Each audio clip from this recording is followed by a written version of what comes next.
Senator, thank you so much for joining us and for being patient. I know we had to wait because President Trump spoke in Las Vegas. He keeps a very busy schedule. It's very difficult to keep up with him.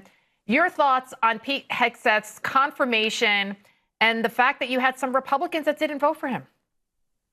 I mean, look, I look at it as a win is a win is a win is a win. And we got Pete Hegseth across the finish line, and he's going to be a great Secretary of Defense. I mean, he's somebody that's coming in that has a soldier's mentality, dust on his boots.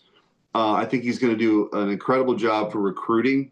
We've really suffered recruiting because of this divisive DEI ideology that's made its way into our military. In the confirmation hearing, I asked him about that directly, including in our private meetings. He's fully intending to root that out right away. He's very focused on China, which is our chief adversary, and of course, procurement reform, making sure we have the most nimble, lethal fighting force in the world, because we've got a real challenge with communist China.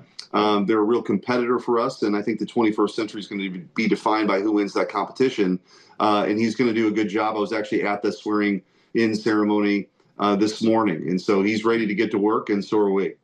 Hegseth spoke to the media shortly after being sworn in. Let's take a listen to what he said here. I want to thank the President of the United States, our Commander-in-Chief, Donald Trump. We could not have a better Commander-in-Chief than him. It is the honor of a lifetime, sir, to serve under you. We look forward to having the backs of our troops and having your back in executing peace through strength, in putting America first, and in rebuilding our military.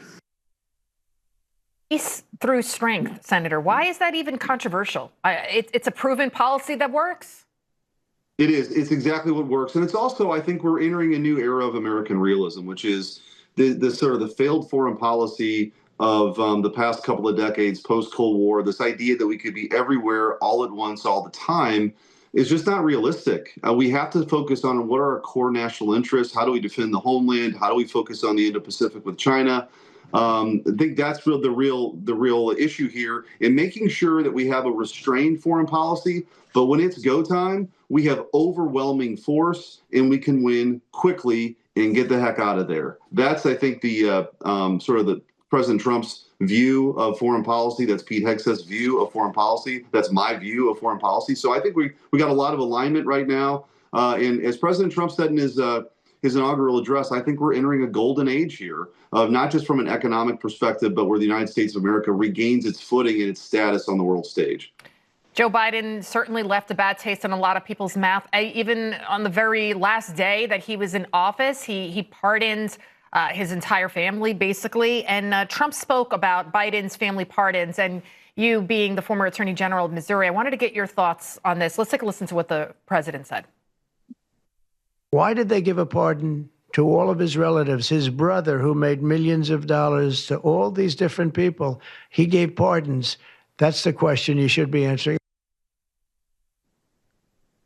Senator, what do you think? Why give all those pardons if they didn't do anything wrong?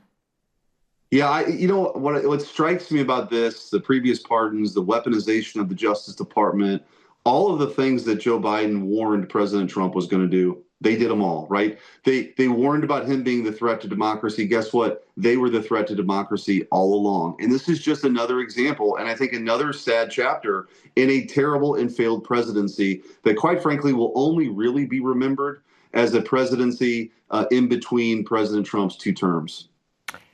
Senator Eric Schmitt, thank you so much for joining us. Great to be with you.